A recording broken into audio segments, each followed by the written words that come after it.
Okay, let me know. Are you good? All right. Hi, I am Sunny Debelak. I am a Lowchen club member, and I also own Rosie here, who is our demo dog today. I'll be covering maintenance grooming. I have been grooming for sheepdogs, actually, previous to Lowchen, for about 20 years. And one of the most important elements to a coated breed is coat maintenance. That's what you get. That's all of that time and effort you spend is what you see in the ring later. And so the amount of time and effort you spend will equal your results in the ring typically. I have a friend here from sheepdogs as well. We grew up in a time where when you weren't appropriately using brushing techniques, your mentors would let you know by maybe sometimes hitting with a pin brush. We don't believe in doing that. So instead we're having this seminar to show you in a nice, polite way how to appropriately maintain a Lowchen coat or a drop-coated breed. I've taken a lot of my experiences from grooming sheepdogs for a number of years and then taking on Lowchen recently in the last couple of years. All the stuff I share with you is really based off of my experience. You might hear other things from other individuals. They probably have a wealth of knowledge. This is going to be my perspective. So feel free to also take in other expertise from others. I've learned so much from different people and different breeds over the years. So everything that I'm sharing today is what I have learned to date. So we're going to start with one of the most important pieces of coat maintenance. And I'm going to ask the question, what does everybody think that is? What is the number one most important thing for coat maintenance that you have to have if you want good solid coat? Okay, we'll try a couple different answers. We'll start with you. Okay, repetition, doing it on a set number of days, so routine.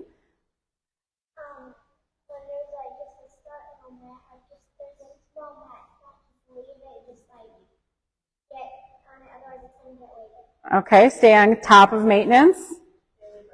Daily brushing. Okay, those are all really, really great answers. One of the number one things with coat maintenance is actually patience. Patience is going to be key as we talk about it. Repetition is also really important. Getting into a routine with your coat maintenance. This is a labor of love. If you don't love this, you probably aren't going to spend enough time and be patient with your coat maintenance. And that's the number one issue. We see that in all coated breeds. Especially when you're running short on time, when you're tired, when you don't want to brush your dog again for the 50th time through coat change. So that's one of the main things that you always want to start with, understanding that you need to be patient when you're going through and grooming. So for coat maintenance, there are a lot of different things that you can use. I've learned over the years that some people hate slicker brushes, some people hate pin brushes, some people hate combs. They have all of these different reasons why they take coat out. They take too much. Maybe a slicker takes too much coat out. Maybe the pin brush does. Maybe the comb does. Really what it comes down to is a technique. And one of the things that I learned early on is when you're brushing, it doesn't matter what tool you're using. You have to be mindfully brushing. You can't just be aimlessly not paying attention. You're looking to always do a line brush. Does everybody know what line brushing is? Okay, so just in case you don't know what line brushing is, when you're line brushing a show dog, or any dog actually, whether it's a pet or a show, you want to line brush so that you can see the skin line all the way down the center. That's really important, okay? And when you're doing that, and I'll try to shift it so that other viewers can see it, you can see the pink line, and you're just incrementally going along and brushing straight out, okay? And it seems really easy, like, oh, this is easy, this is simple, why did I come here to the maintenance seminar to learn, or grooming seminar to learn how to line brush? But it's really easy to lose mats in this, especially if you have a really thickly coated dog, okay? So you're always brushing and you're listening. So I actually don't listen to music when I do this. I might have TV on in the background, but I always want to listen to what my brush is doing, because if you hear anything really noisy when you're brushing, that means you probably have a mat that you might be missing. If your brush catches it all as you're going through, it means you probably have to go back and investigate and look to see if you've missed a tiny little mat, okay?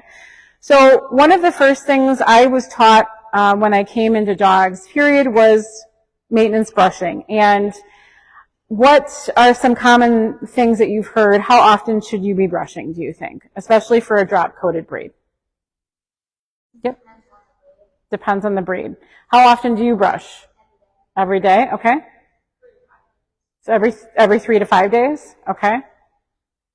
Yep. Maybe every other day. It really depends. It depends on the dog and it depends on the coat. There's always a variety of different coat textures that you're dealing with. So what's important to think about is when you're doing this is really what's your outcome when you're brushing and you're line brushing. Are they getting dematted as you go? And what's the other factor when you're brushing that you want to pay attention to? So you're listening to see if there's if your brush is catching, you're watching to see if it's catching while it's going through. What is the other outcome when you're brushing that you want to look for to make sure that you're doing a good job?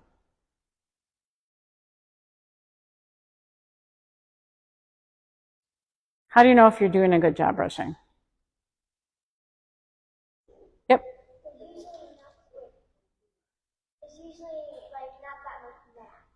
Okay. There's not much mats. What else? If the dog is comfortable. Okay, those are good things. Anything else? Yep. Okay, the hair might be straight and flowy. If you can run a comb through it, that's always a really great check.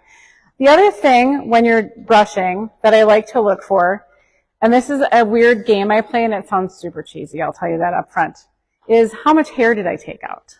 And I've played this week with a couple of individuals at my setup.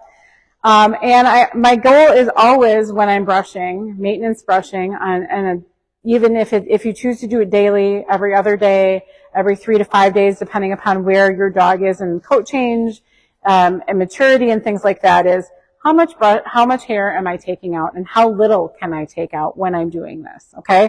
And that's why it's important as you're doing the line brushing to watch for your brush catching and try to resist the urge to just yank it through, okay? Because when you do a lot of the yanking, you are ending up pulling hair. Maybe it's tangled, and in the process of yanking, you're going to break coat. And maybe you need to investigate it a little bit further with a slicker or just your fingers and pull it apart, okay? So I'm still line brushing her. Does anybody notice what direction I'm brushing in? Yes. Okay, I'm kind of brushing up. Does anybody know why I might want to brush up?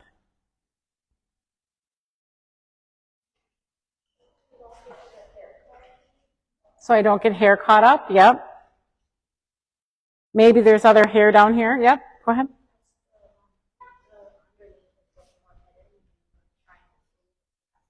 Exactly. Underneath that coat, there could be a ton more mats, and if I'm brushing down, I might hit those mats and start ripping coat out, which will leave this bottom part really kind of gross looking, and it'll look broken. Yep. Yep, that's exactly right. I could be ripping out fur. So I always brush up. This is one of those things that was literally ingrained in me since the very beginning. And it helps keep the coat looking fuller all the way from the center here where it's at the skin to the end. The other thing that's really important in brushing up is your technique. And so you can have all the tools in the world, but if you are brushing and if you have a whole lot of extra movements, if you have any flicking of your wrist, that flicking motion can actually break coat at the end. And a common issue that I see in long, really coated breeds, especially when the ends start to look kind of wispy and gross, is that people are coming out and flicking out like this. That's a big no-no. There's actually a really great link I can send to everybody later. I can maybe do it through Sawyer, or we can get it out some other way. Or if you want it, you can just give me a way to reach you. But or you can look it up. There's a Leading Edge Dog Show Academy. They have a really great short clip on exactly how to do this and how to avoid that breakage at the end. And they use a Shih Tzu as an example. Again, a drop-coated breed. Arguably, ours is supposed to break at the end, but they're show dogs. We want them to be presented well. We want people to look at Lowchen as serious competitors when they're out there in the group ring, looking as well presented as they can. And if they have wispy edges and the coat isn't great, it's a little more difficult for individuals to get excited about the breed and to take them seriously in those situations when you're competing. So technique is really, really important. And that's whether you're using a brush, whether you're using a comb, or whether you're using a slicker. So one of the other things that I think is really important is what happens when you get to a mat. And does anybody, before I continue with this, does anybody want to tell me where you usually start with a mat when you're dematting? Do you start closer to the skin, in the middle, over the top? Yep. I start like where the mat like breaks up, so like not like the complete opposite way of the skin. So like at the very top. At the very top. Okay, where do you start? At the very end, and then work my way in. Okay, where do you start? Did you raise your hand? Yeah. At the bottom? At the end or by the skin? Bottom. Okay. Same? Okay. So I think we're all headed in the right direction, but for anybody on the live stream, the best place to start with a mat when you find one is right at the very outer edge of it, okay? Not brushing all the way over it because you're going to take a ton of coat out with it as you're going. And you can use spray for this. So one of the things I didn't touch on is we have our tools, so you can use a slicker, you can use a pin brush. I happen to prefer the short pins for some of these dog breeds just because I don't like it when sometimes hair gets wound along the long pins I've found. That's my personal preference. Other people have lots of success with long pins. You go with what, again, you take the least amount of coat out with, okay? That's always my guiding principle is take the least amount of coat out as you can. So when we reach a mat, you can use products. You can use a lot of different things. I like to use, this is Fraser's melt mats. I use a lot of different products, so this is not like an endorsement for any particular product. I use all sorts of things. I try also all sorts of things all the time. This just happens to be what I'm using right now. So you can use this. I also use my old, I call this the vintage product because it's been around for decades. It's just Crown Royal. It's a personal favorite. I used it with my sheepdogs. I can't let it go because I really love the scent of it. So that's equally important. You have to find products you like and what works on your dog. But I'll spray the mat lightly if it's a small one. So this one I actually found she was fully groomed for the show today. And guess what? I've already found a mat. So I'm going to go in and I'm going to take my slicker because this is the preferred method that I have for mats. And I'll work on the edges. And what I'm doing here is I'm going in with the slicker. I'm not flicking my hand the way that you think I might be. I'm going in until I meet resistance, and then I pull it out. Does anybody know why I might do that? In the back. Black shirt. Yes.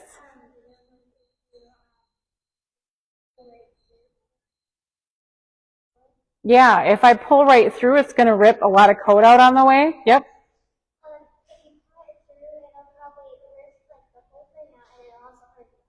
Yeah, it could hurt the dog. Yep.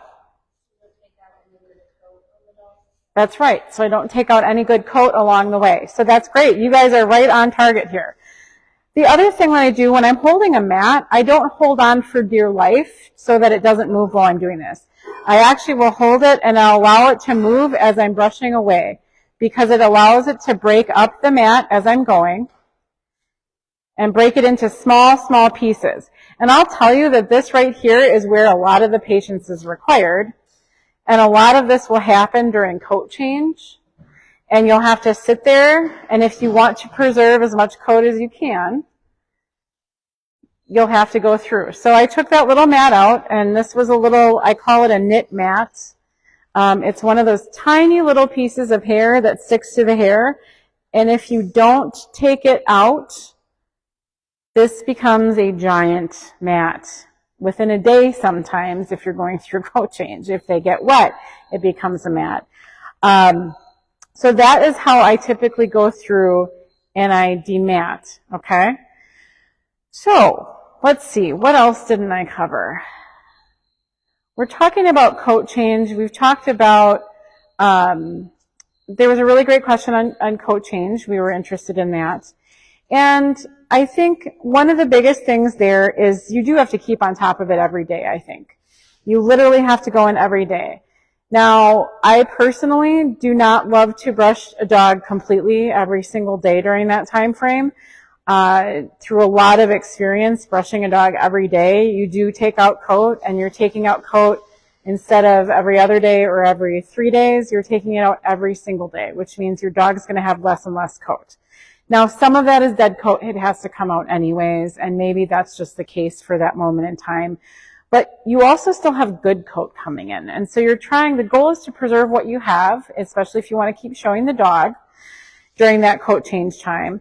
And it's also to help, you want to get the dead coat out, obviously, as it's coming out. Sometimes you're lucky and it'll come out in a clump. She's in season right now, so every once in a while I find chunks of hair that I can literally just pull out because it's fallen out overnight. But you really want to focus on how can you keep the whole coat as healthy as possible. And with that, you can use a lot of other different tools. I won't back up to this right now, but one of the other things that I like to use is a dryer. And when they're going through coat change, let's say you've brushed them out the day before, I like to recommend going through and blow drying the coat and trying to line brush it through and identifying where you see a mat. And then going in and actually just taking that specific mat out. Blowing through the coat will also help release some of the dead hair that might be just hanging out in there. You could use a little bit of water. You can use a little bit of grooming spray if you want to make sure that you have moisture in the coat. But you want to blow through the coat so that you can also help identify without raking it through with a comb, because that sometimes you'll get caught not realizing it and you'll pull out a big chunk.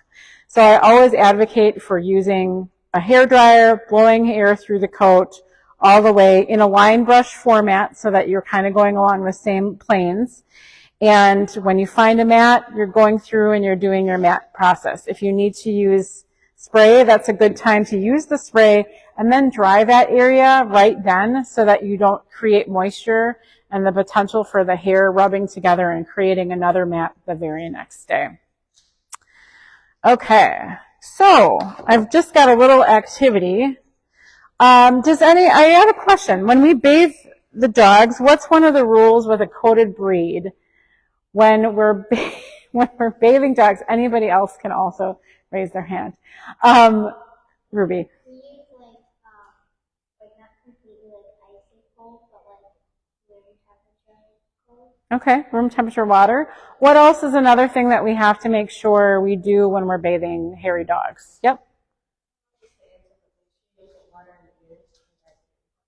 Yep, that's a great thing. That's a great thing to keep in mind. Make sure you're keeping water out of the ears so that hopefully you won't get an ear infection. Yes.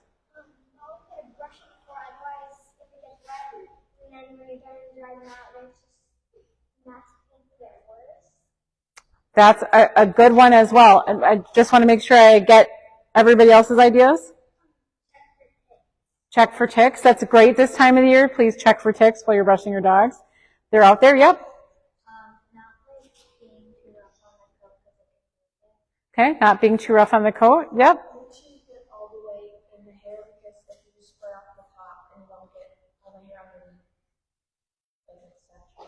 Yeah, those are all really important things. And we'll touch on a couple of those. But I do want to start with the idea of when you have a coated breed, especially during coat change, you really want to get in and make sure that it's well brushed first, okay? And what happens, I don't know that everybody has seen this or experienced it, and I hope you never do, but this is coat that obviously, this is what maybe a mat would look like, okay? So I'll hand some mats around so that you can feel this is a really bad mat, okay? This is maybe 3 days that you didn't brush a dog and coat change, and I'll hand that around so you can see what it feels like. Okay, you guys can hand that around. Just give a feel for it so you get an idea of what that looks like. okay? You want some hair to touch? We'll have them pass it. I know you're good. Okay? So what does that feel like? Gross. Can anybody who has it, is it easy to pull apart? Can you pull it apart? Okay, a little bit. Okay. I'm going to pass this around, okay? This is what happens with that mat if you wash it and then you let it dry, okay? And I want you to embed this into your memory so that you never, ever, ever do this. Okay? So does anybody know what it's called when the hair is so densely matted, you wash it and you dry it and it shrivels up into an even tighter ball? Anybody know what that's called? Yep. Felted. It is felted. That is the worst thing to deal with. I have had maybe a felted dog when I first started, a sheepdog. She was going through coat change. It was so horrible. I finally got everything I cried. I literally cried. That's why I say coat change is really good for stocking up on your tissues in your home so you can dry your tears. It can be a really heartbreaking experience. So this is all to tell you all to please, please, please make sure that you have the mats out before you are washing your dogs so that when you dry them, you don't find any felted sections, okay? Because it's really easy to happen, especially in coat change, when you have different texture coat coming in than what the coat is leaving. All right, so who wants to ever deal with that felted piece? Oh, no hands. Okay, good. So I think we're all on the same page. That's great. All right, so another thing, when washing, now I heard a really good suggestion there. You want to make sure that you get the water all the way into the coat so that it penetrates the coat. It's good to use lukewarm water or warm water. Does anybody know why? That's right. Cold water does not take the product out as well, okay? It doesn't really help much at all. It doesn't help the soap get in at the base level of the hair. So you really want to use warm water. Hot water, not great, obviously, because it can hurt the coat. It can also maybe dry some of the coat out and some of the skin. So we don't want to use hot water for that. Yep.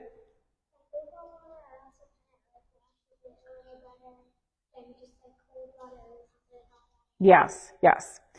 So the other thing, if I'm washing this hairy dog and I'm throwing soap on and I am sudsing it up, is that how I want to do that with a coated braid? No. What do I want to be doing with a dog that has a lot of coat, that I've just done beautiful brushing with no flicking of the wrist? I've taken very little coat out. What do I want to do when I'm washing? Yep.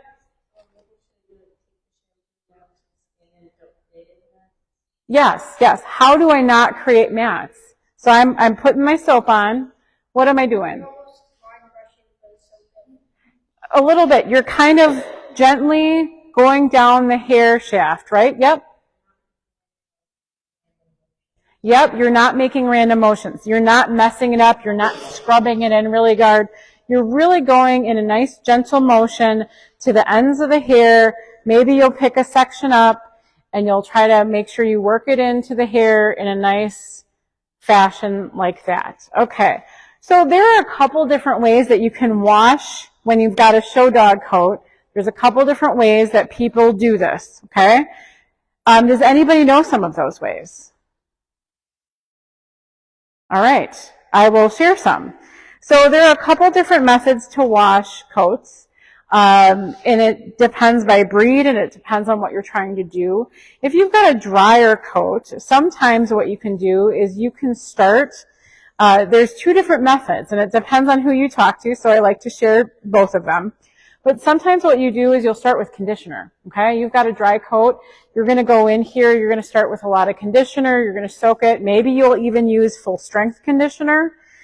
And you really work it in, the long strand motion, nice gentle motion to work it into the coat. You can let it sit for a bit. You can take some shampoo in. You can go in and wash the conditioner out, and then you can apply more conditioner if you'd like to, okay? So that'll help kind of hydrate the coat. There are some other people who do it a little bit backwards, and they will put the soap on, and then they'll put some conditioner over that, and then they'll rinse the dog out, okay? I cannot to this day tell you which of those methods is more accurate, or it works better. I will say I prefer to use more conditioner than less, from when dogs are puppies on, just because it keeps the coat hydrated as it's going through coat change.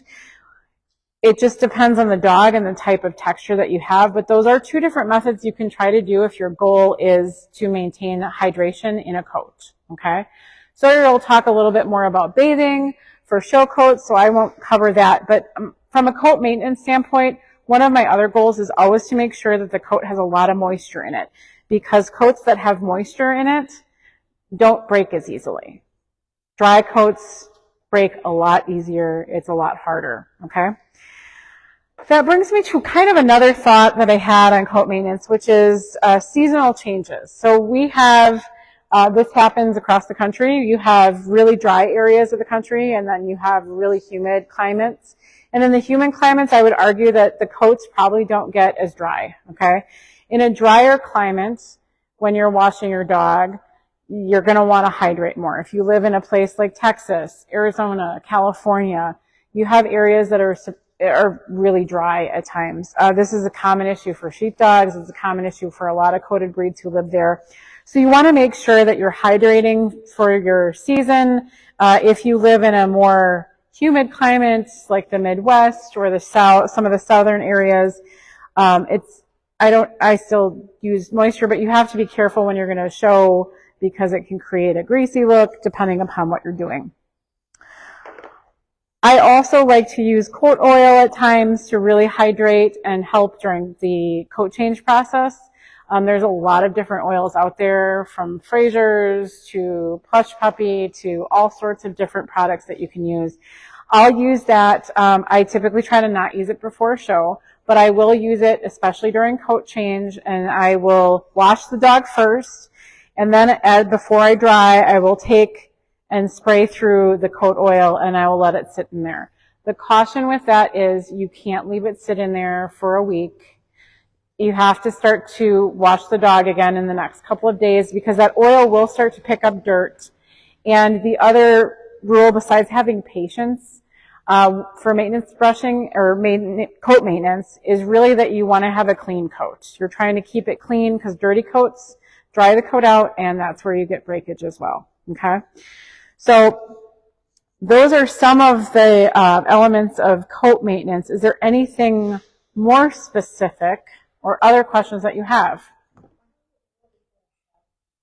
That's a great question. Why don't I oil before a show? I don't oil before a show because the coat ends up, I find it looks greasy. Sometimes. It depends on the coat. So if you have a really dry coat, you can oil. If you're going to wash them out, it just depends. I don't always have luck getting it all out depending upon the dog's coat. So I think you have to take it by case, you can test it out and see if it works. And if it works, great, oil the coat before you're going. Maybe if you're going to be traveling and you know you won't be able to brush like you would for a day or two prior to getting to the show, maybe that'll work, provided you have the right soap to degrease. If you're doing coat maintenance, you've got a lot of oil in the coat, it's not coming out with whatever you have. The one of the soaps that you can use, but you should use with caution because it can dry things out as well. Dawn works really great for degreasing things, or if you're at a show where there's mud. I've had more shows than I care to remember where I've actually fallen in mud puddles and my dog has been completely filthy in mud. I don't ever use regular shampoo that we normally use. I typically will then use you can use a Dove bar. They work really great because they have a lot of moisture in and it helps get the mud out easier if you ever find yourself in that situation. Or Dawn also works really, really great. Just dilute it enough so that you're not drying out the coat extensively. Any other questions?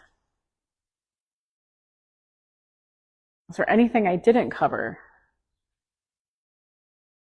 Okay, does everybody feel good about understanding how they would get a mat out? Yes, okay.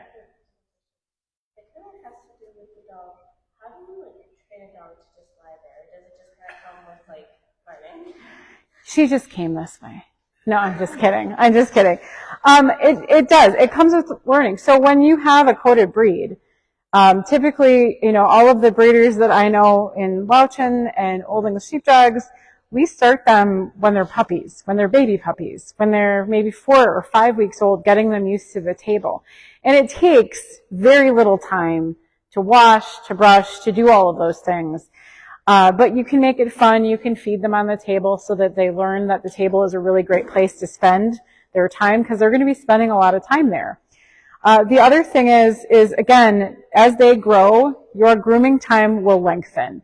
And so they start to get used to that, and they start to settle in, and they start to fall asleep. As you can see, she'll even fall asleep sitting up while I'm drying her, just because they're just used to it, and it's their downtime. I can roll her over and demat her armpits if I need to, and she'll fall asleep during it. So it just comes with time, but you do have to spend the time, and that's where frequently, even though they're puppies and their coats technically don't need to be taken care of every other day, but I always try to get them up on the table, even if it's just for a quick brush out, just so that they get used to it and they know that that's what the expectation is. And I reward it with treats, or I'll feed them on the table while I'm brushing just to get them used to it. That was a great question. Any other questions? I do have one other thing that I thought of, because this is really unusual to me. Can anybody tell me, how often should you be trimming nails? That's a big maintenance thing here. Yes. I found that it also depends on the breed, but Lowchen they their nails out the breed, so we check every week, but we only trim them every 1.5 weeks. Okay. Anybody else? Yep.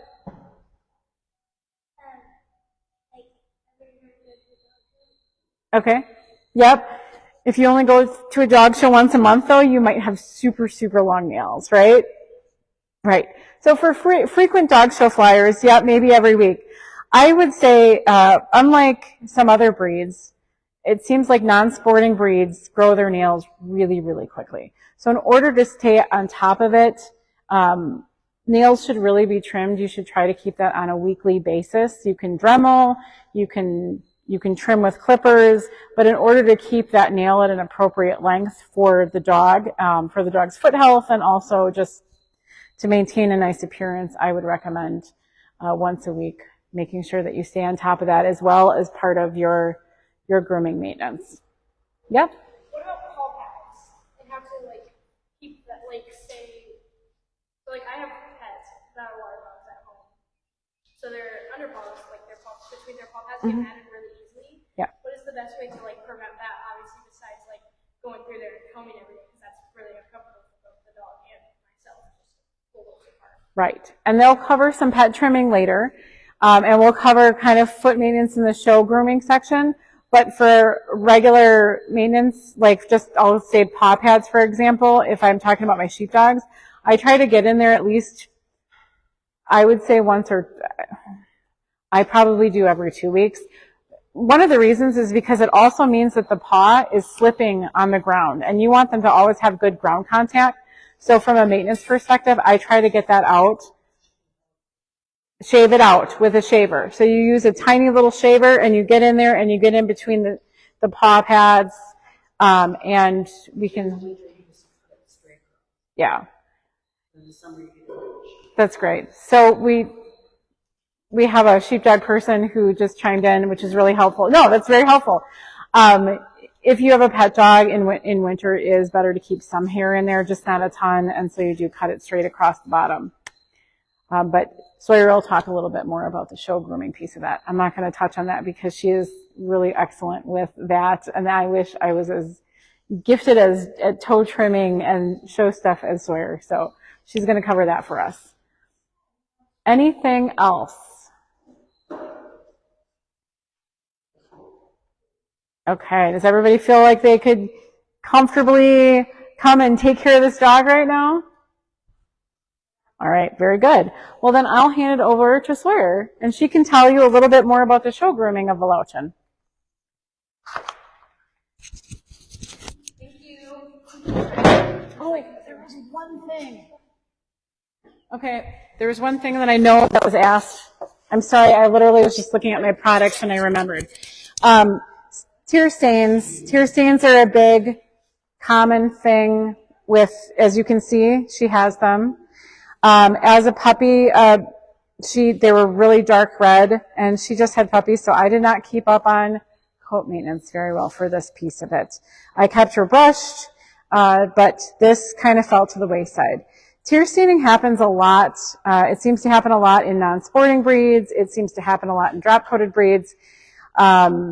Some dogs through genetics have it, some don't, so it's really kind of the luck of the draw. But the question is always, how do you deal with it, okay? Because we have a rare breed, we're not just going to say, oh, gosh, this entire line has tear staining, we're just going to get rid of it. We have 120 to 140 maybe registrations each year. So we have to kind of learn how to hopefully breed away from it. But in the meantime, how do you deal with this? And I've talked to some Havanese folks who have the same issue. And there are a lot of really cool products out there. I'm going to show you one. And it actually goes along with the wonderful Toro bags that were donated for our juniors today. But there's a couple of things that you have to keep in mind. This can be daily maintenance. This might mean daily face washes just to get this stain to lessen with time, okay? And you can use, you have to be cautious with this. You can use whitening shampoo. There's some enzymatic shampoos that you can use. You just have to make sure that you appropriately hydrate it because they can strip away the coat oil and they can open the hair follicle and then it can dry out and break easier. So whatever you do, make sure that you condition after you wash it, but this will have to be washed almost daily just to get this stain away. Once you get the stain away though, you can keep it away by using a clay shield mask, okay? And this is just one. Again, Toro has a really nice product. And you just apply it from the center of the eye out. And you mush it through their tear stain. And then you can leave it. You can let it air dry or you can blow dry it. Sometimes I'll use that for shows just to lighten it. It lightens it, but it also keeps clay, a dry clay here, so that when you do have tear staining, it hits the clay and it doesn't sit on top of the hair and create a darker stain. Okay, so that's one way. The other thing that you have to watch for is hair in the eyes. So if you have any hair right through here, sometimes you can do a little bit of plucking, but you can also flush the eye with eye flush. And I recommend that because it helps dilute the contents of the tear staining so that it doesn't come out and discolor the hair further. So if you do those two things, this gets a lot lighter. Obviously, I didn't do very good in the last 4 months on this, and you can see it, but it was a lot lighter. It was probably closer to something like this a couple of months ago. So if you end up with a dog ever with tear stains, it's not a lost cause, but it will take you a lot if you want it to be super clean for the show ring, okay? And the clay mask can help, free daily washing for the face. And that was straight from a Havanese person, and that breed also has this a lot. So I wanted to make sure that I got you the appropriate information for that. All right, that's what I have. Now, Sawyer.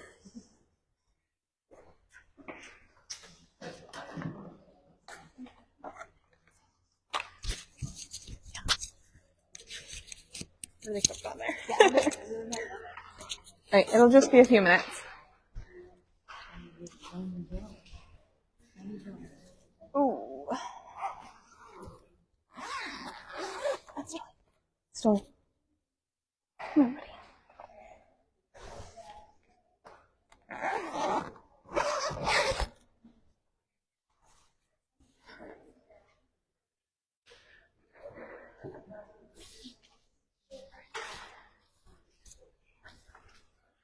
Okay. I need your 5-in-1.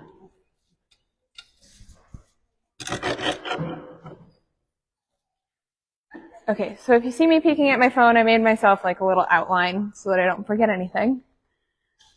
I'm Sawyer Gleason. I've had Lowchen for about 5 years. But I've been showing dogs for 6, which is not a terribly long time, but I feel like I do a fairly okay job grooming my dogs. I have finished a lot of Lowchen, and oftentimes I'm juggling a lot of dogs at shows. So if you need tips specifically on how to try to keep your dogs decent while handling several, we can talk about that later. But for show grooming, what I start with first is, before I even go to the show, I start clipping. And I bring a clean and clipped dog to the show. So when I'm setting lines, I look at what the dog's angulation looks like and what would suit their rear best. So some dogs do better with a little bit more of an angled bracelet, and some dogs do better with a lower bracelet. A straighter dog, I find the angled bracelet kind of like accentuates what they have more. I'm not going to do all of his butt, but I will probably do at least half of it. So I start, you're supposed to clip half of the tail.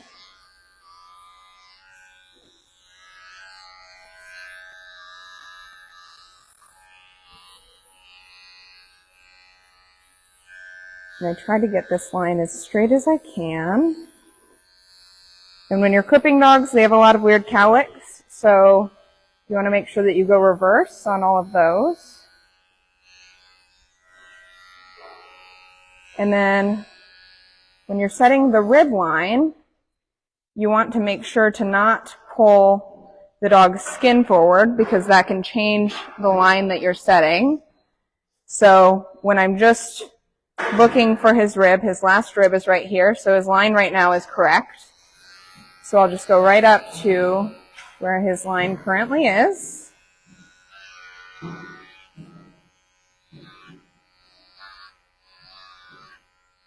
On puppies, I typically leave a little bit of leeway, because as dogs are growing, their lines can change. And you don't want to clip off hair that you may need later. And then when I'm setting the hock line, usually on most dogs, I do like 2 fingers up the back of the hock. I'm pinching right where this tendon ends at the top of the hock. And at the top of the 2 fingers, that's where I start my shave line. And when you're shaving, I make sure to push this out so that you can get the line nice and straight. And then you angle it downwards to the natural tuck of the leg. Okay, so when you get to this area of the dog, it's extremely easy to cut them. And if you cut this in the wrong way, it can split wide open. So when you're cutting this portion of the dog, you want to make sure that you're holding the skin really nice and tight. Sometimes I will lay the dog down to do it because it's just easier for me. But I'm a dog groomer, so I also do it standing. Before I was a dog groomer, I almost always made them lay down just because it was so much easier for me that way. I don't know if this dog is used to that or not, so I don't really want to make him do that. Oh, this needs oil. Okay. I'm going to try to do this and show you. So he doesn't have a terrible lot of skin here, so I don't have to pull it super tight. But when I'm doing this area, I make sure to roll the skin so that I am not catching it in my clippers. Come on this way.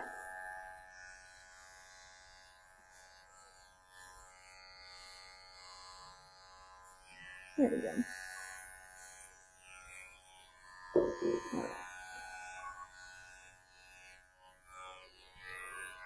Take the rest of this.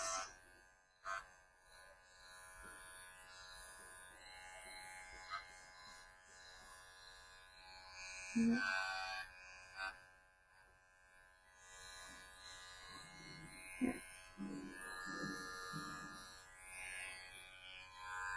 then when you're doing this portion, you make sure that you pull the skin tight. And particularly on male dogs, in front of their penis, I take up to their rib cage in a little V so that they don't pee on themselves as much. And also, when I'm at a show, I usually don't let my dogs, unless I'm planning on giving them a bath, I don't let them pee outside of a belly band, because then they don't pee all over themselves. And then I don't have to rewash that every single day. But if I need to, I do. You don't want to show a dog with pee on it.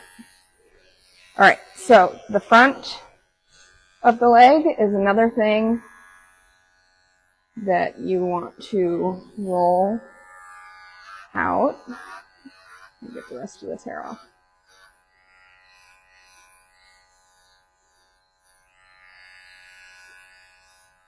I'm currently shaving with a 15 reverse. I usually do a 15 reverse like a couple days before I leave for the show. And then you roll the skin out. I'm trying my best to keep it visible.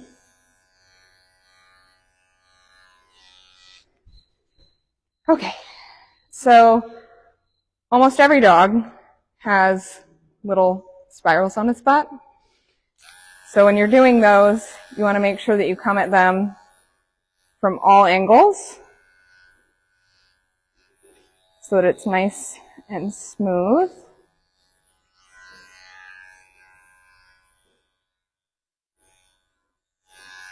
And that way, there's no hair left.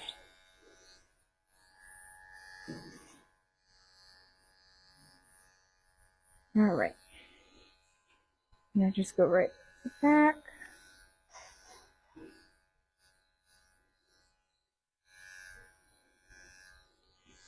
All right.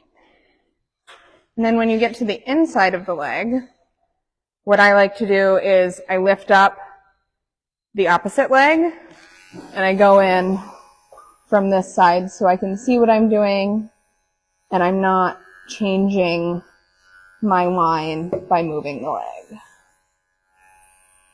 And once I get an idea, I shave out, push this and shave it out also.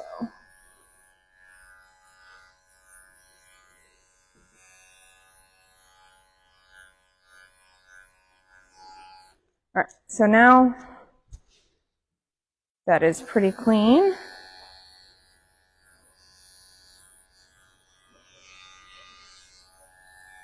And another part of the sanitary area is right by their balls,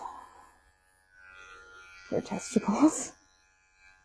And you want to make sure that you hold that skin tight also so that you don't nick them and make them uncomfortable. And with this, you're using a very light hand because if you're too heavy-handed with your clippers, you will give them clipper burn. And that's no fun for anyone. Yes? What does that look like? What does being heavy with the clip? Because I'm sure I've given that before. So I'm like barely touching down. If you can see like your clipper leaving an indentation in the skin, like as you're going, if you're going like this, you don't want to do that. It's a very light touch. You don't want to move the skin much when you're clipping your dog. If you do give a dog clipper burn, there are products that you can buy that will help soothe the skin. And like, I'm sure that some people have experienced a dog that is a little more sensitive to their butt being clipped, which is why I clip a few days before the show so that dogs have a few days to get that out of their system, so that they're not like, ooh, my butt in the show ring, because that's not a good look. It's very hard to show a dog that is obsessed with their butt. Okay, so that is pretty well clipped. When I do front legs, which I want to get all of this hair off the table first. Okay. When I clip front legs, when I'm setting the line, I always set it standing. And the front leg line also depends for me, maybe not everyone, on how long the dog's jacket is. So I don't like to see a lot of space between a dog's jacket and their bracelet. That is my personal preference. When I'm looking at, I'm going to try to do this so you can see it. When I'm looking at this, I'm going to try to draw a line like about from the middle of where the back bracelet is for him. He has plenty of hair to cover up whatever I shave off. So I'm going to set his line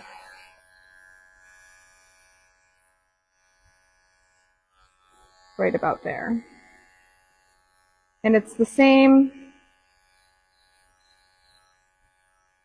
on the front legs. Dogs have a lot of cowlicks and hair going a lot of different ways. So you want to make sure that you are going from all directions so that you don't leave patches of hair. And when I am grooming older show dogs that have plenty of hair, if the dog has a dense enough coat for it, I do not leave hair in armpits. It's unnecessary. It just mats. So when I get the rest of the way around the leg, I shave the elbow also.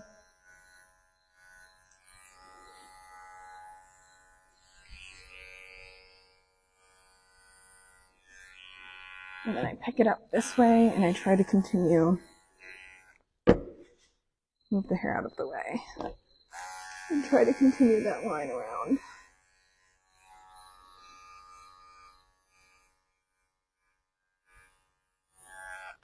Very carefully shave a little bit into his armpit.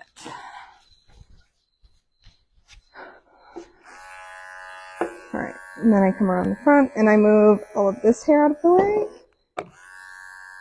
And I just double check my line to make sure it's pretty straight all the way around. Okay, so the biggest question I get when show grooming Lowchen is how I do feet. You can use a larger clipper like this. It's harder. It's much easier to make them bleed, and that's not comfortable. So I like to use a mini clipper for Lowchen feet. I just find, so this blade is a 30. I just find it's much easier to get around each nail. So when I'm clipping a Lowchen foot, I usually start with the bottom. And again, this is something that a lot of the time, before I was a pet groomer, I would just groom my dogs sitting on the couch. So I would sit down and I would lay them in my lap and I would just clip their feet while they were laying down.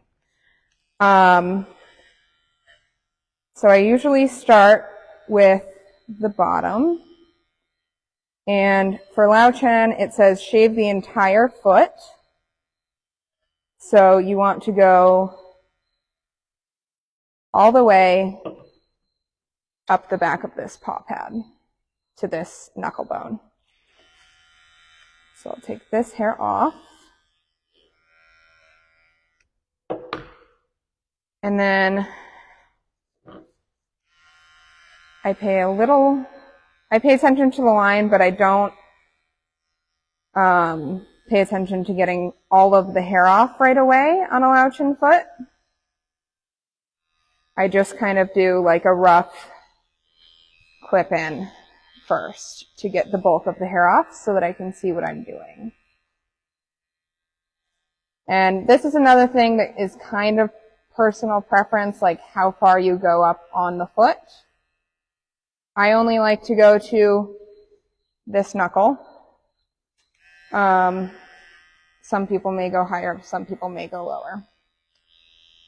All right, so when I get to this stage where I have all of the hair between the toes and still a bunch of hair around the toenails, I flip my clipper this way and I take it backwards around the toenail. Quit sniffing. I'm sorry. And that gets the nail bed nice and clean. I know. I'm sorry, bud. All right. I just do that on all of the toes.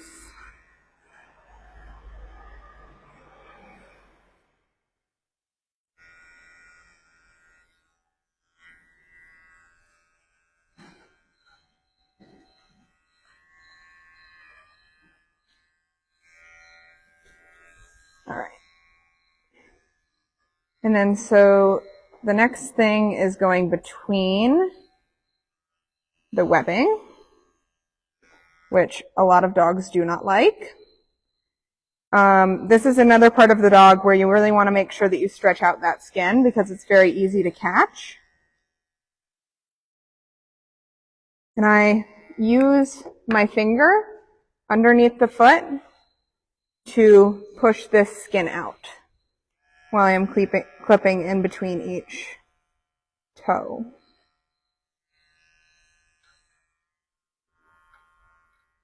And then I take it this way and make sure that I get it very clean. And I move to the next toe, and I'm still using my finger to push out that skin. It's really hard to fit a clipper between toes like this. This portion of it is mostly why I like using the mini so much, is it makes getting in between each toe so much easier.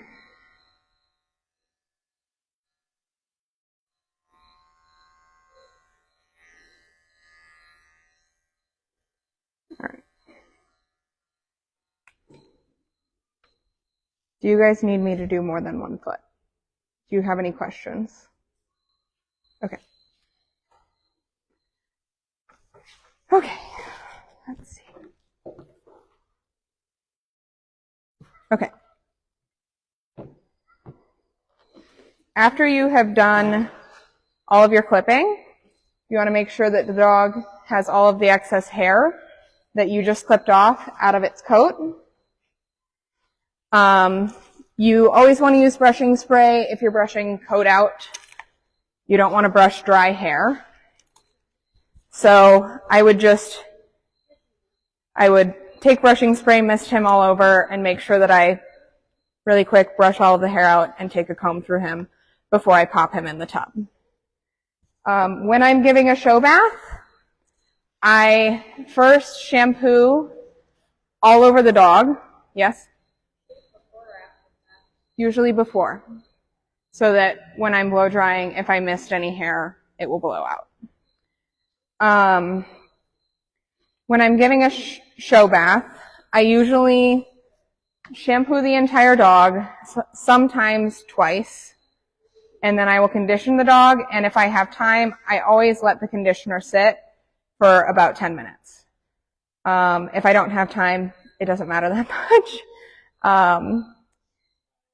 And then after I'm done conditioning and it's all rinsed, I like to take a nice, gentle cleansing shampoo and go over the feet and the face again because I don't want the conditioner residue making the hair appear stringy when I am show grooming a dog.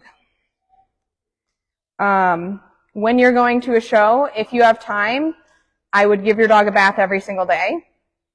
That is preferred, but if you don't have time for a bath every day, like a face and a foot bath is good enough. And if you don't have time for even a face and a foot bath, What I like to use to fluff the coat up is baby powder. This is my favorite baby powder to use. And I'll go over how I use that in just a second. So let me make sure that I got everything. Okay, so after everything is done, after your dog is all clipped, after your dog is all washed, and you're going to a show, you want to start with a completely clean and dry dog when you put it on the grooming table to start show grooming it for the ring. When you're show grooming it for the ring, I generally only use a pin brush on the long hair. And on the bracelets, I usually use a slicker. Anytime I'm show grooming, when I'm show drying a dog, I always blow all of this down and try to get it as flat as possible. And then when I'm drying the head, I try to pay attention to what direction I am blowing this hair, because you want to blow it so that hopefully you're training it out of the dog's eyes, so it's a little easier to keep it out of the dog's eyes when you are in the ring. So when I'm show grooming a dog and I have bathed, dried, and brushed my dog already, the first thing I do is I go in with my baby powder. And you can either put it directly on the area that you want it in, so I could lift up his leg and just put it in, or I could just, this is what I usually do, is I just put it on a brush. And I pick up his foot, and I take it, and I really work it in.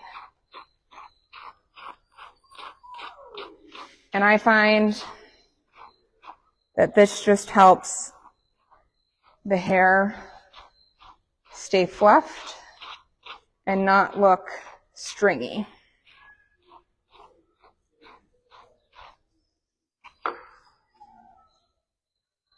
And if you put too much baby powder in the dog, you can take your dryer and blast it off, but generally it does not take very much. And another thing that I put baby powder in generally is their face, because they're constantly like getting it wet with either their water or their saliva. And this just helps keep it nice and dry and separated.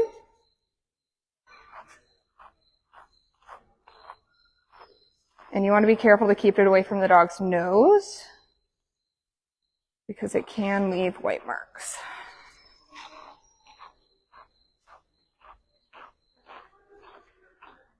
Okay. So after that's all done, my dog is all brushed out.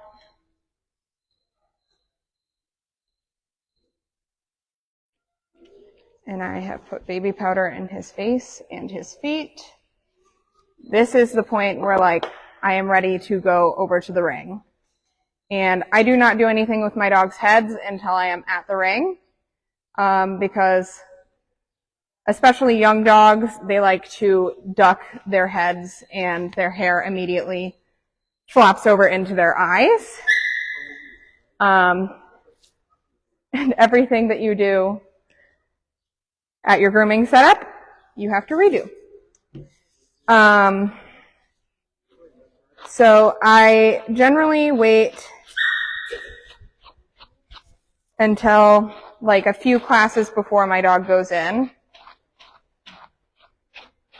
And that is the point. Oh. Stoley's very worried about where you're going. Okay. So I have lost Stoley.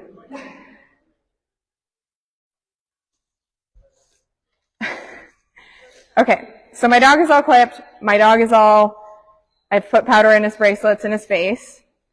And he's all like nice and brushed out and combed.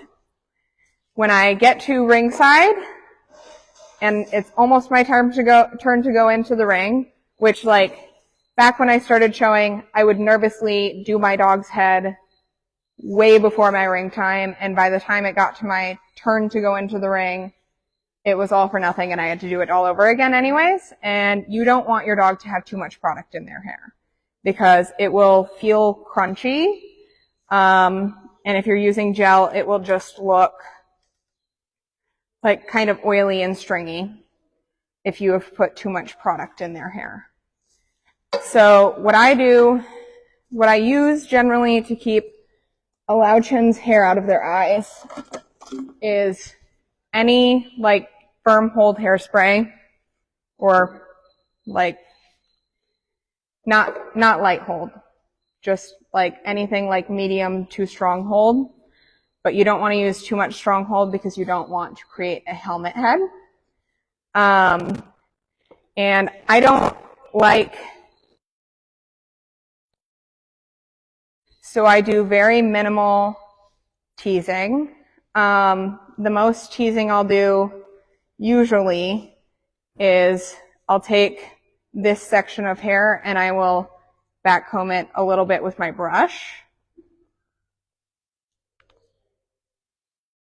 And then I will use gel to keep the rest of that hair back.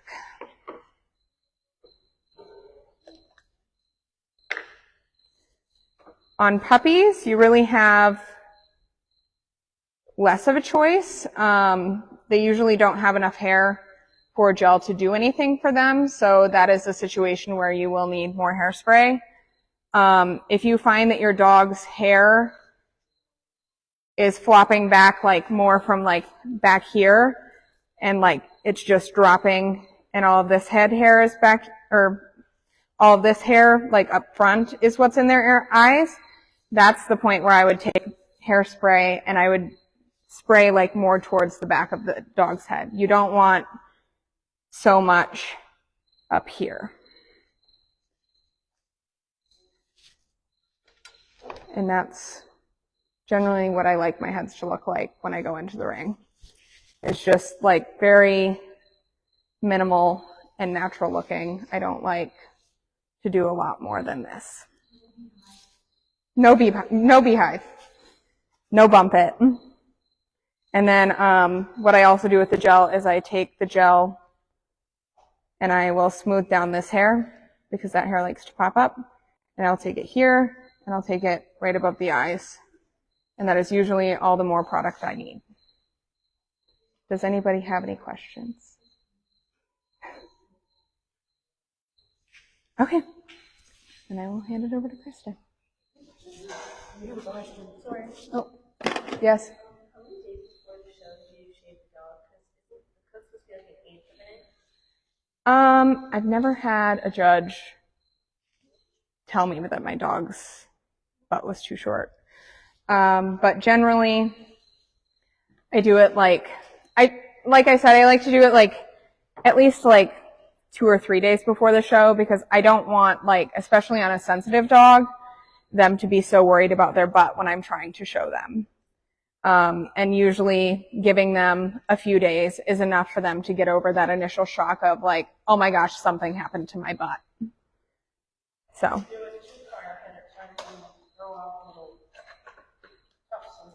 Yeah, I wouldn't do it like more than a week. Yeah. The earliest I would probably do is like Sunday. And then is when I would do a 15 reverse.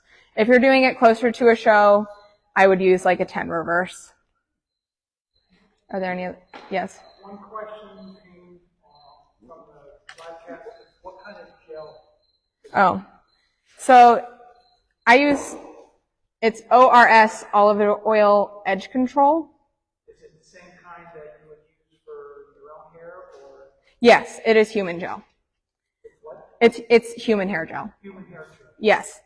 The other gel that I've used and liked is the #1 in all systems gel. And that one has worked really well for me. Are there any other questions? My brushing spray is Canine Competition Keratin. I have also used Espana and liked it a lot. All right. Are there any other questions before I put everything away? All right.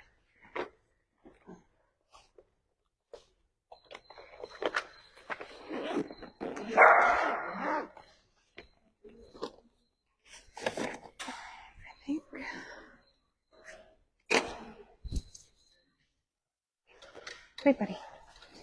I came in a little late and I was wondering, Sunny, what you were doing. No. Go. Oh.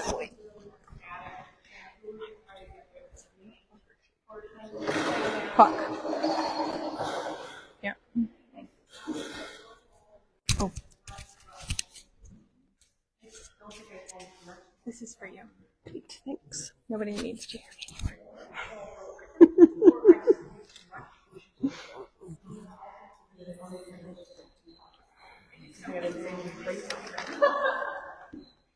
Okay, so you've learned how to do maintenance on your show dog. You've learned how to clip your dog and present it or get it ready for presentation in the ring. You've now finished your dog and you don't want to deal with all that hair anymore. So now what are you going to do? You want to put your dog into a pet trim. I've been a groomer for almost 20 years now. I'm also a certified master groomer. And I started showing dogs about 6 years ago. I show Lowchen, started with them. And then 3 years ago, I got a standard poodle. And I have a couple standard poodles that I show. So I'm going to show you guys how to do a pet trim. A few things that you're going to want for that. The clippers that I use are the Bravuros, which are the same ones that I use for my show grooming. I just like, some of them come with some guard comb attachments. I prefer these guard comb attachments. Again, this is not any sort of sponsor or anything like that. These are just by wall that go with the clippers. I prefer these over the ones that come with the clippers. I usually have a couple of different kinds of shears. There's curved shears, straight shears, and these are chunkers and blenders and thinners. They each have different, if you want to look really closely, you can always come look at them later. The teeth are further apart or closer together on some, and the number of teeth change. The less teeth you have, the further apart they are, the more hair you're going to take out at once. The closer they are together, the more teeth you have, they are going to take out less hair. These are just to give it more natural finish. I usually like to knock hair off with my straights or my curves first, after I've done the clipping, and then I move to blend things with the different thinners. The biggest thing when you're putting your dog into a pet trim is you want to decide, how much maintenance do I want to do now that I don't have to maintain a show coat? I usually like to go pretty short. The guard combs come in all sorts of different lengths. Today I'm going to do something a little bit shorter on the body with a little longer on the legs to give a little bit of stylized trim. I'm not going to do anything too complicated because this is just going to be kind of a more beginner trim. So where I like to start is I like to start around the neck. Oh, and before I start clipping, I've already completely bathed, blow dried, brushed out my dog, made sure that there's no mats in there, combed through my dog to double check. So let's see. I've been growing her out since the beginning of the year. She hasn't had a haircut in a really long time. So she's a fur beast right now. So I'm going to turn her around, take her off. Of course, everybody does things a little bit differently, so I'm just going to show you what I like to do. So when I start my trim, you've got a little V right underneath the chin there, and I like to start up in that V. I don't like to take out the chin hair. And then you can feel the V come back around the neck. So I don't want to trim into the face at all. And I go around my dog. I find the occiput, and I start about 2 fingers behind the occiput. And I'm just knocking a bunch of this hair off. I always go over my dogs when I'm doing a pet trim 3 times. So the first time is to knock off some of that hair. Then I'll back brush, get that hair nice and fluffy and stand up so that way your guard comb can get underneath it. And go back over it again. You're right, these do need to be oiled. Maintain your equipment. It lasts longer. And then one last time, just to make sure I'm getting any little stray hairs off.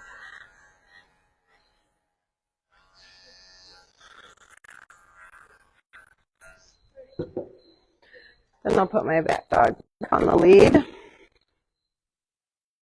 Turn her around. And continue on with the body. So same thing with the body as what I just did around the neck. I'll just go down the dog really quick. When you're clipping, you want to clip with the growth of the hair. So as I come down the back, I'm going to go straight down the back. When I get to the down and follow that growth of the hair. Length on the legs. I'm going to stop about there, and we're going to talk about blending that in a minute. Same thing. I find that elbow, kind of stop there, but come down underneath the dog. I'm grabbing this hair a little bit and pulling it so I can trim underneath the belly. When I get to that tuck up area, again, I'm just leaving a little bit of hair there to blend. Then, like the neck, so I got the bulk of my hair off in the areas that I'm taking with this length. And I back brush that again and go over it the second time. Again with the coat growth, so straight down the back, down the shoulder, behind the elbow,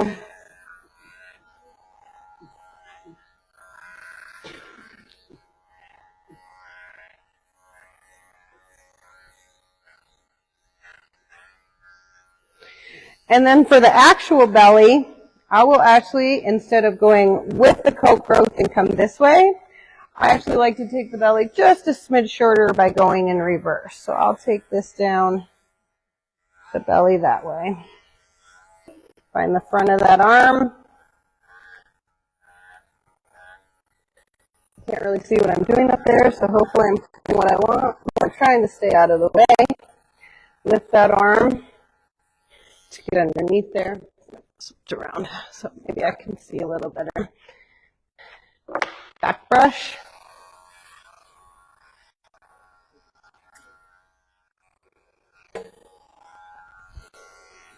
Lift that arm and go right into that armpit. When you're cutting armpits, you don't want to cut the armpit.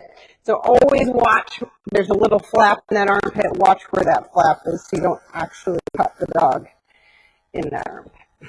All right. So that's kind of what I'm going to do there with. I love the lion tail, so I'm going to keep that lion tail. It's just going to be a little bit longer than in the show ring. So I'm going to take off all there. She's got a little color left in her tail from, I've got a friend who's a creative groomer. She did a creative groom on her a year ago. There's still a little bit left. So same thing with the body, on the tail, back brush. On the underside of the tail, I go the opposite direction. And just double check. Yes?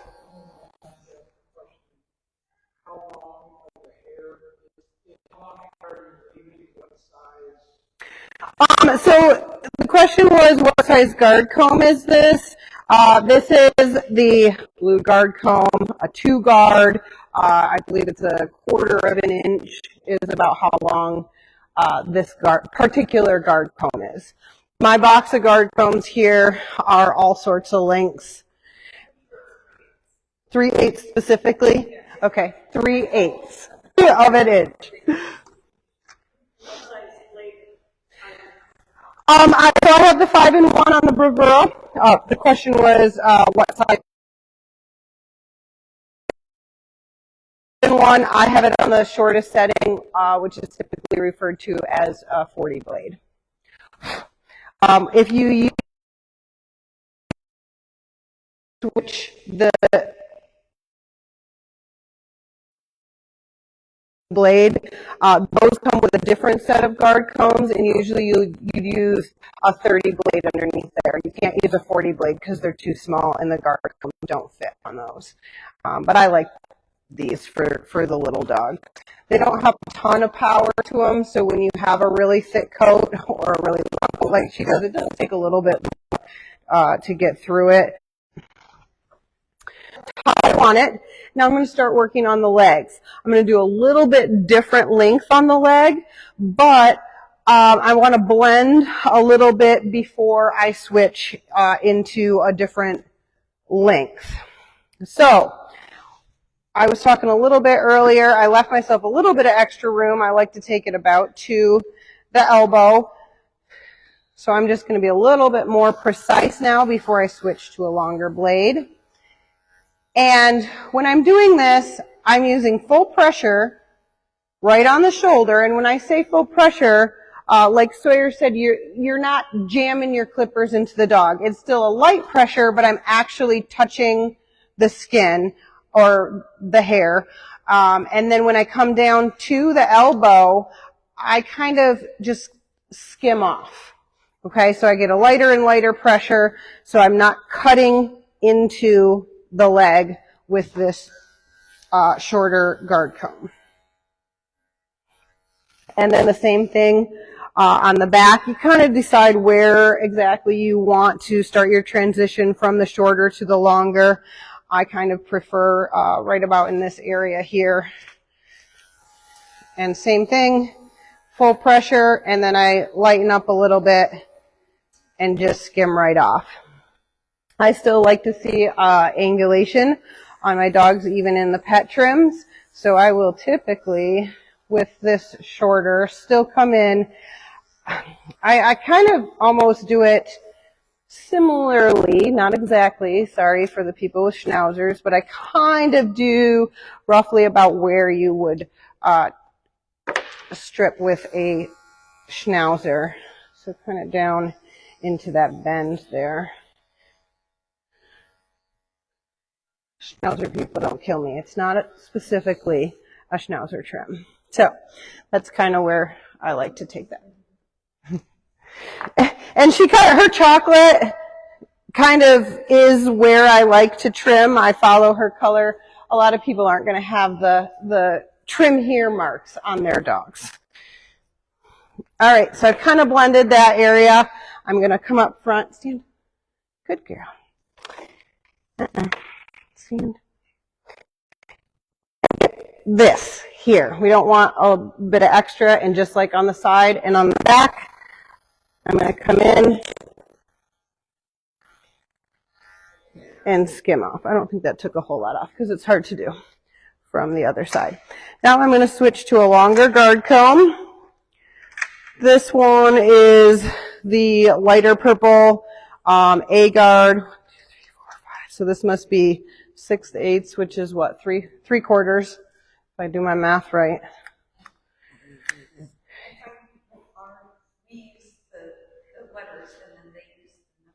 I use the letters and numbers too. I don't typically use links when I'm referring to them, so I always have to think about it and double check myself.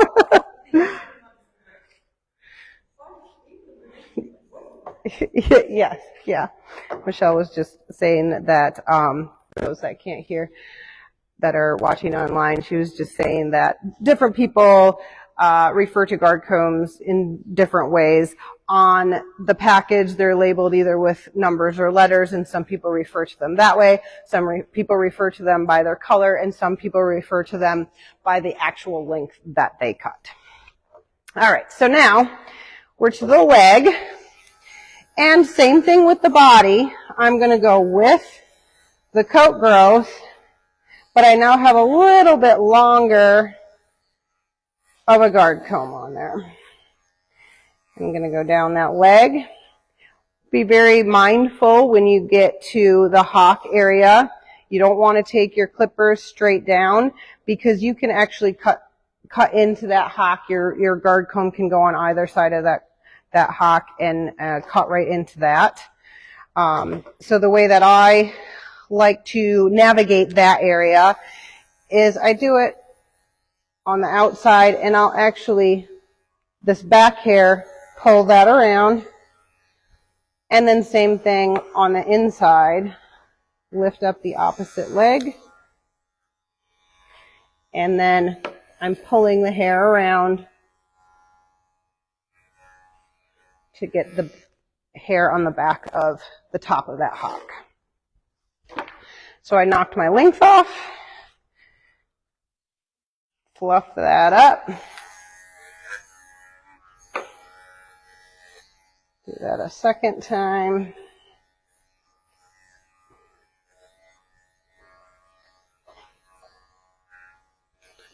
And then the last time.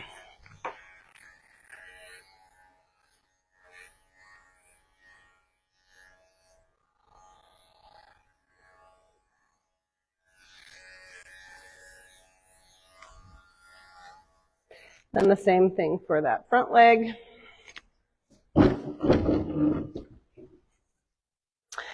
I will just lift up that front leg. Be mindful when you're manipulating your dog on how you are moving them around.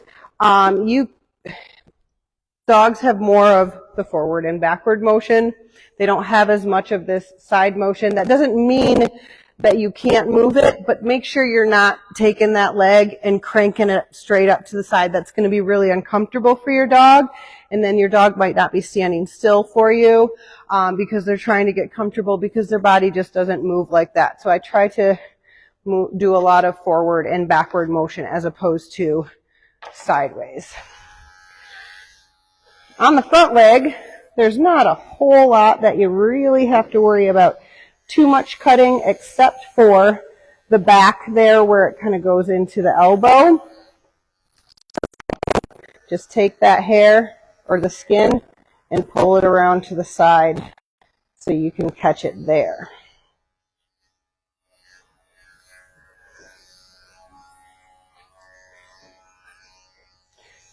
Back brush that.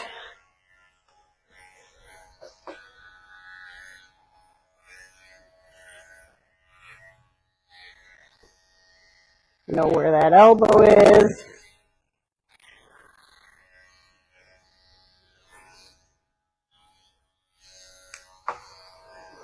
After you've held on to that foot, you gotta fluff that back up. What I'm doing now where I'm holding my dog, so when I was doing the top of the leg, I was just holding the foot and pulling that leg straight out.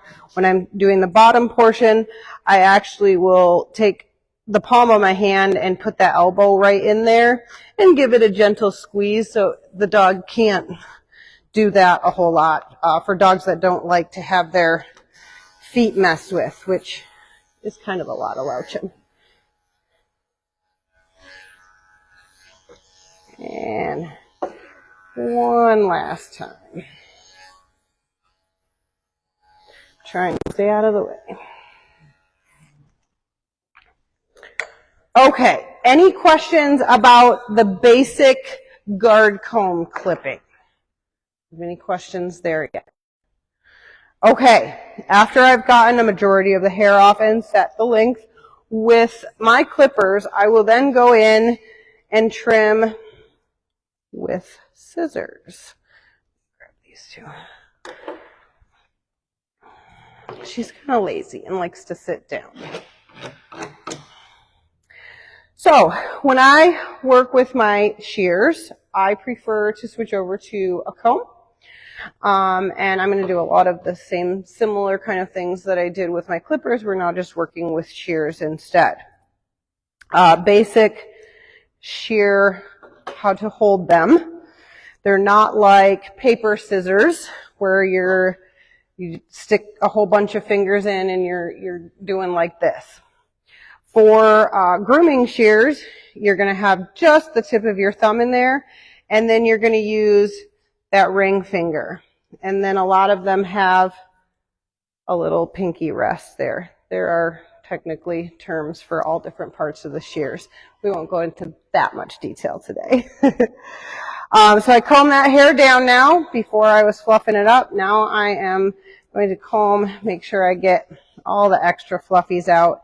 And I'm going to start with the foot. So I always tell people that I'm training, you're going to start with a box. So I like to find those toenails. I don't have my shears open yet, but I find those toenails, and that's where I'm going to cut straight across the front.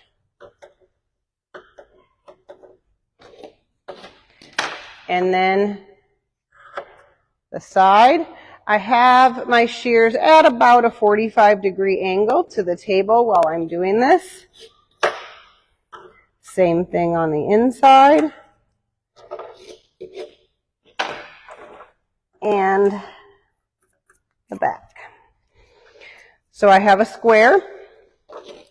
I'm going to comb through that one more time, and I'm going to take off the edges of my square. Around there, because I'm going to make a nice rounded foot. Again, with my shears at about a 45-degree angle. Good girl, Zippa. I know this is weird. So now I've got a nice round foot. If I want to clean anything up, be very careful if you lift the foot to trim that you don't cut that paw pad. But sometimes it's hard to get the last few stragglies while they're actually standing on their foot on the table. All right, now for the rest, let's see, do you fit sideways? To trim up the rest of that foot, your clippers are never going to get all of the hair when you're using the guard combs and the longer lengths. So now I will do like I did with my brush, but I'll do it with my comb. And I brush everything up. Zipper, can you turn? No. Let me take her off this.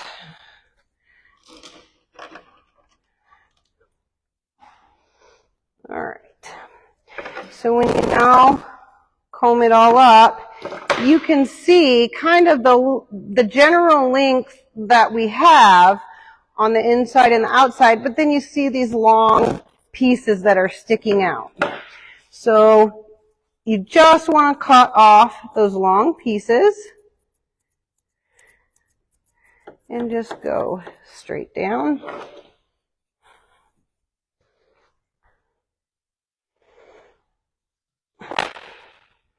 And then same thing on the other side. Just anything that's hanging over that line that you made lengthwise with your shears. This is a little bit more advanced than just using, but I did want to go over it with you guys. And then the same thing, I'll do it a few times. Yes? When you're using your shears, is most of the motion coming from your thumb? Yes. Thank you. So when you're using shears, again, different from when you're using scissors to cut paper, you're doing more of this kind of a motion. When you're trimming with a dog, primarily you're keeping this part of your hand still, and you're just moving your thumb back and forth and opening the one blade. So you get a strong thumb when you do a lot with shear work. Very good question. And arthritis, yes, you can get that too. Carpal tunnel. And if you do a lot of shears, I mean, you're not going to be able to see this, but I do have a pretty decent callus right here on the inside of my thumb, and then where my shears rest on this knuckle here of my ring finger. So those need to be trimmed down every once in a while. I've got, again, like the foot, I did the square, the front, the back, and the two sides. That's kind of what I'm doing with the leg. I did the inside, the outside. Good girl. Here, turn back this way. And now I'll do the front and the back. Now, the front and the back, when we're working on the back leg, aren't straight lines. So we've got a little curve here and on the front. So this is where the different shears come in handy, because when you're doing straight lines on the inside and the outside, using straight shears is really helpful. I just used my curves for everything. But some people like to use straights for everything.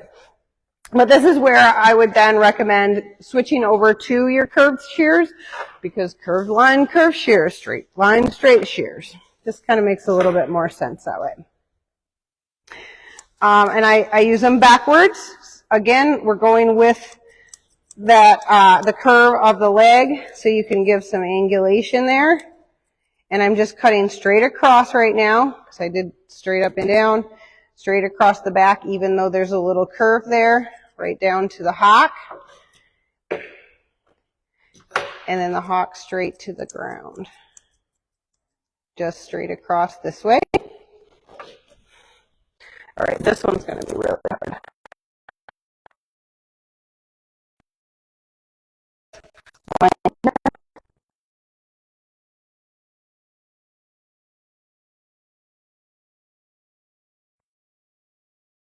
And then straight down the hock into the front of those toes. Okay, yeah, that looks pretty good. Now I'm going to go over it one more time, brushing everything up. And I'm doing my best again, but I'm going to start.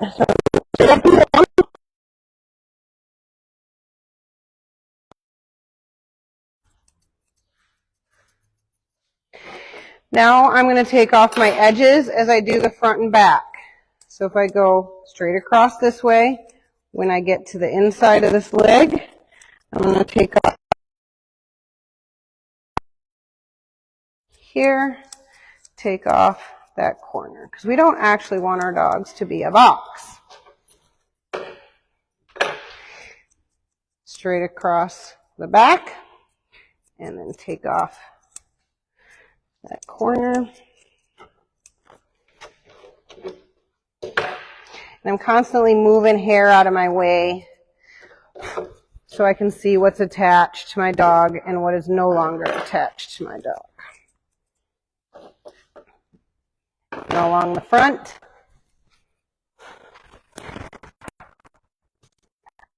Got that inner edge over here. And the outer edge there.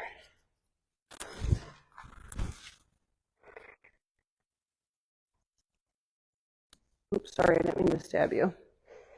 So there we go. We kind of have that back leg there. So we got a little bit of angulation still, but we have a nice trimmed up back leg.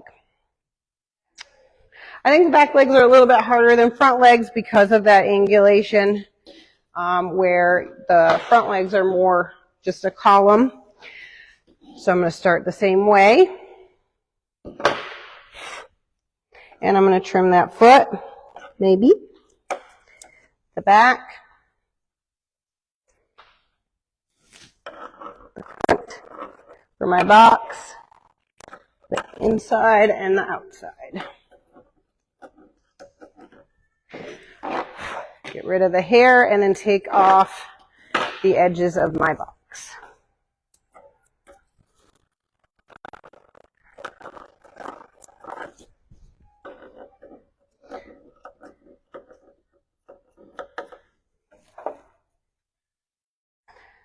Your nose does not need to meet your toes.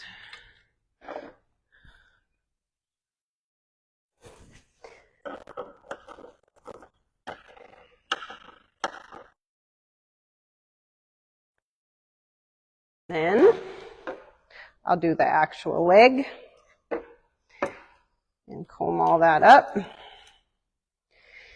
And then just like the back leg, I do my outside.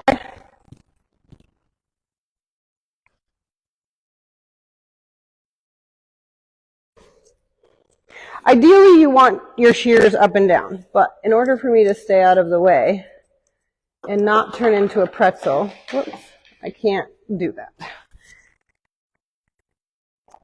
Straight up and down on the inside. On the back.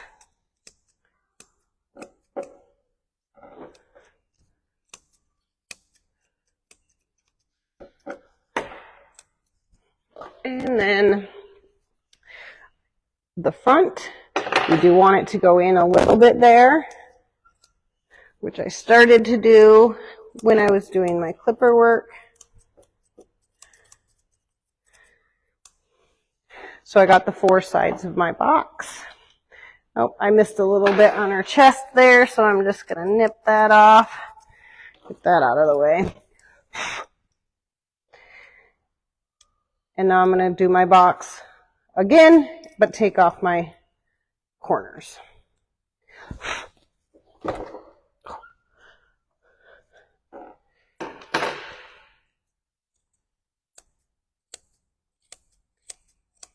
Straight down the outside and the back.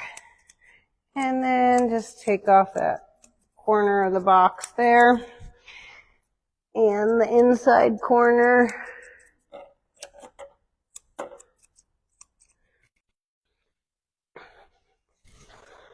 That inside of the leg. And I can get the inside from this angle too.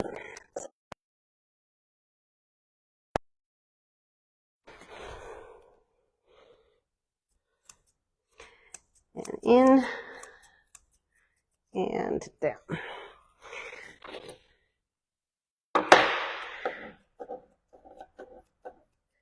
Just blend that foot into the leg.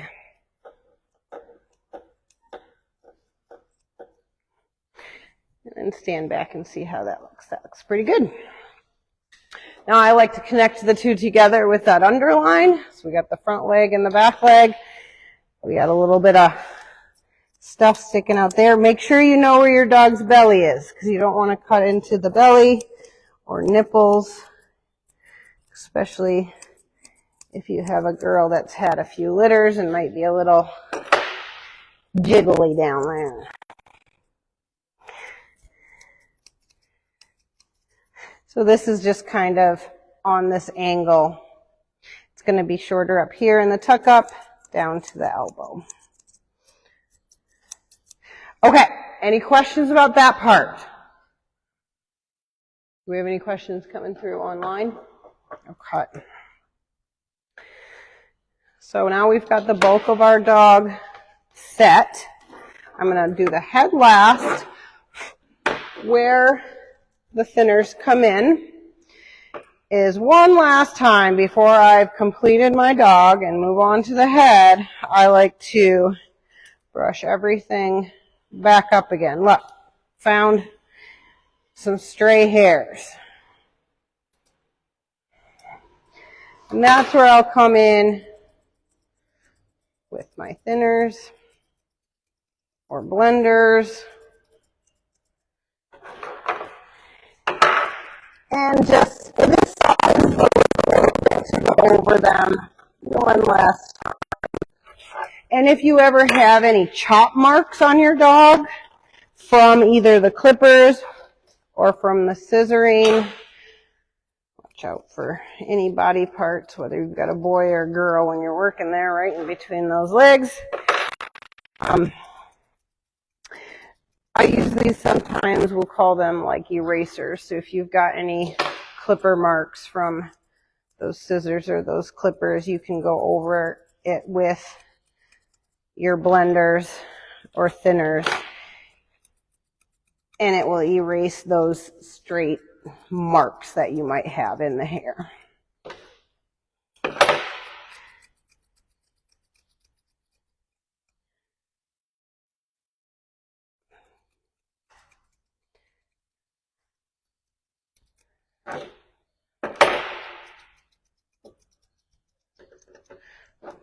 Sorry, I'm in the way again.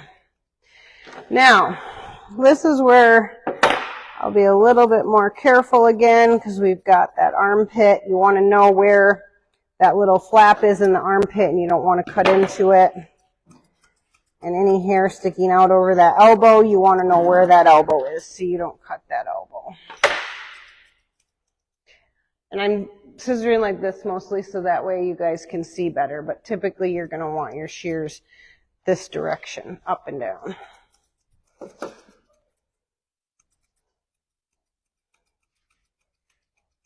Anything sticking out. Any questions about that? Can answer questions and work at the same time.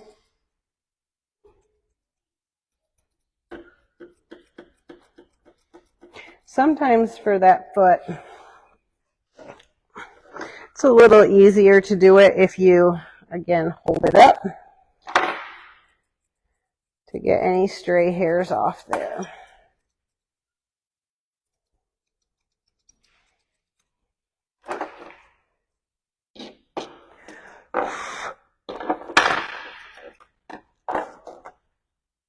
I'm going to switch back to these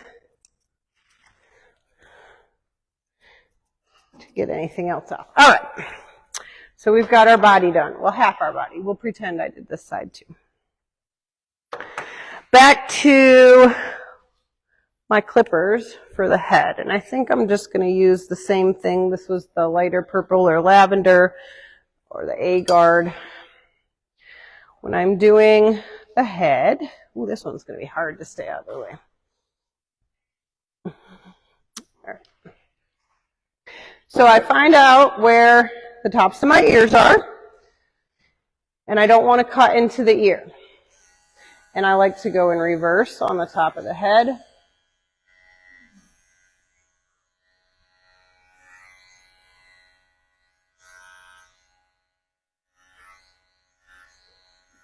Forward. And then I will move this ear up. Of your ear are, and I come straight down the side there.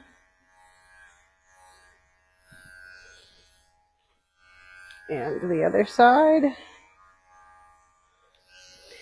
And then I like to get all this hair out from behind and underneath the ear. So I'll lift that ear up. I make sure I have all of the ear hair in my hand. And again, I feel to make sure there's no skin in there. And I kind of come at a forward angle to get rid of the bulk of this stuff under and behind the ear. When I do the head, I usually don't go over it 3 times because I'm going in reverse so it catches the hair a little bit better. So I'll just do it a quick second time to catch anything I didn't get the first time. When you're doing around the eyes, so after I've got that set in with the clippers, there's a couple different ways to do it. Some people will actually take a blade and just go in there in the corners of the eyes to get that really, really good and short. I typically prefer on my dogs to use shears. So I lay that against the skin. We don't want to push it on the skin because we don't want to cut the dog. And with my thinners or blenders, I make kind of a V in there and take out the bulk of that in the corners of the eyes. And then comb that out. So already she can start to see a little bit better just by taking out that hair right in the front of those eyes. Then I take my shear or my comb and I comb all that straight forward. Right now it looks like she's almost got a fall going on. I'm telling you, I have not cut her hair since the beginning of the year. So it's, yeah, she's very emo. Since she's got so much, I'm actually going to start with my curved shears. You want to know where that eye is. And to create that visor, I just go straight across there. Get the bulk of that out, comb it forward again, and then soften it with my blenders.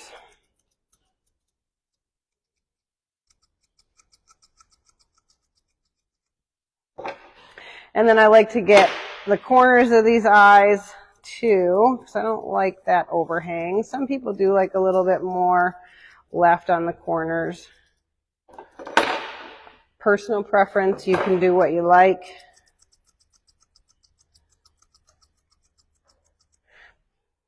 And I'm going to take a little off the bridge of her nose there, right at the stop. Look at me, so I can see. Doing, not off to the side like this. So now she can see a little bit better. So I'm doing my box again. I forgot to say that. So I did the top with the clippers. I did the side. I cleared out the eyes. Now I got to do the bottom of my box. So I'll comb that hair forward. It's a little bit hard to see, but I made that V underneath there earlier. So the center is shorter than the outsides because I wanted some of that outside left to give the head and face some shape. So I comb this down and forward. And again, personal preference. Do you like it really short? You can take it right up to the chin. Do you like it a little bit longer? I'm going to do something kind of in the middle today and just trim straight back from the front of the muzzle back underneath right to the neck. All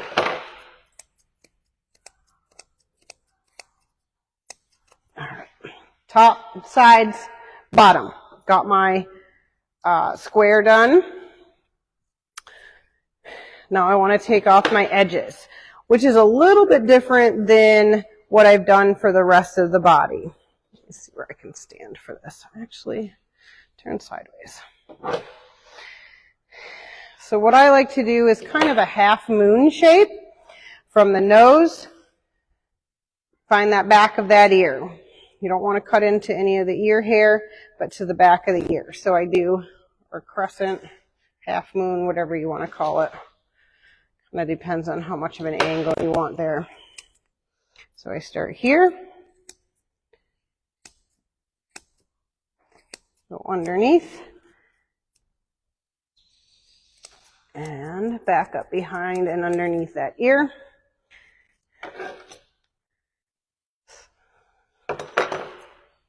Second time, I just need to nip a little bit off that bottom and make that half moon shape underneath.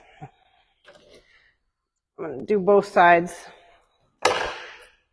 Otherwise, it will look extra funny.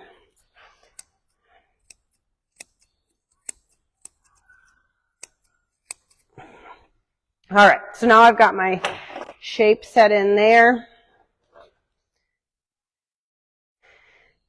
Turn around so we have your clippered side. The done side. All right, now she's kind of got like these mutton chop things going on, and we want to get rid of that. So I'm switching over to my thinners or my blenders. And I'm going to take this again at about a 45-degree angle, which is really hard to do from where I'm standing, and take off the corner of those. I also have some extra hair here on the inside of the ear, and I'm just going to thin that out.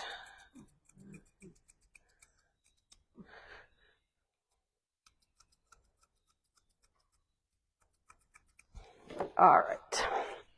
Now I got to look at you from the front.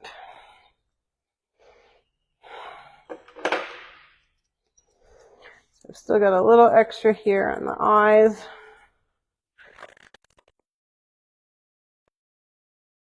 That works a little better.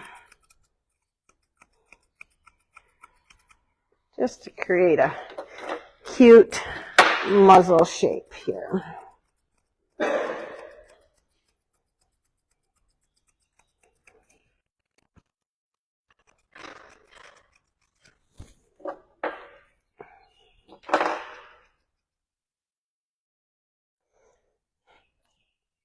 Look forward.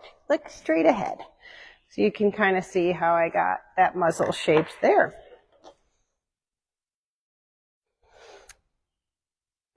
A little bit more in front of the ear. So the ear starts right here. This is head hair. I'll take that out to the same length as the rest of the head.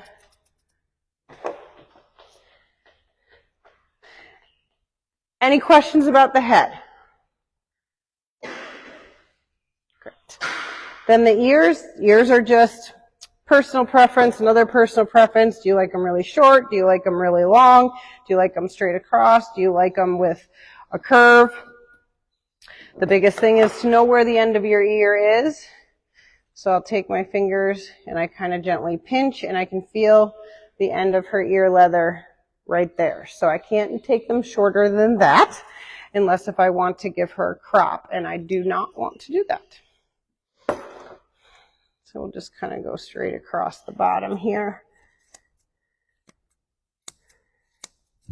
and trim up those ears.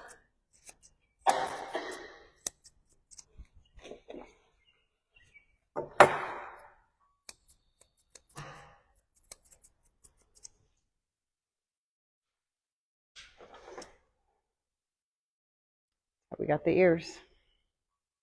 All right, that's pretty much in general. Oh, tail. If you want to do something with the tail, I don't trim her tail, but if you want to, there's a couple different ways to trim the tail. You can either just comb it all straight down or back and trim off the end, or you can find the actual end of the tail and trim this way. But again, I'm not going to do that because I don't trim her tail. But you can see the pretty colors. There's your pet trim. Any questions?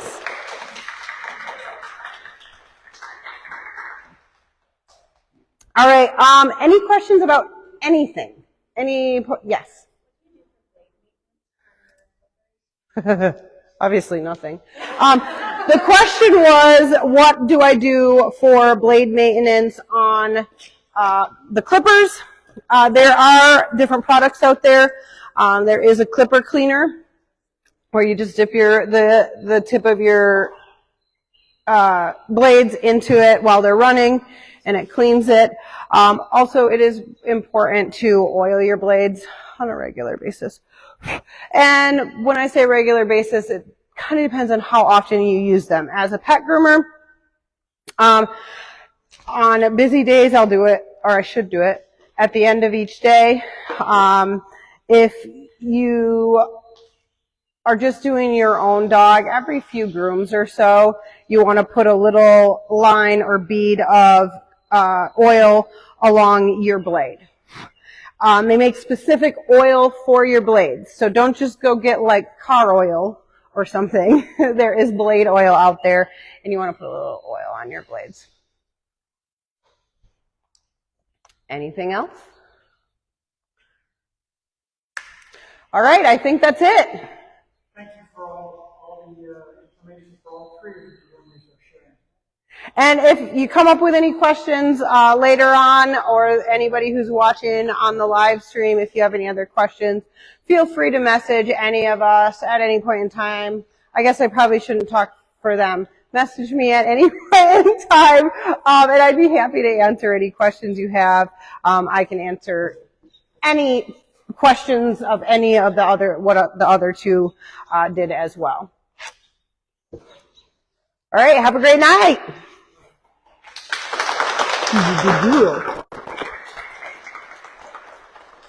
I don't have any. I'm sorry. I'm going to do your other half.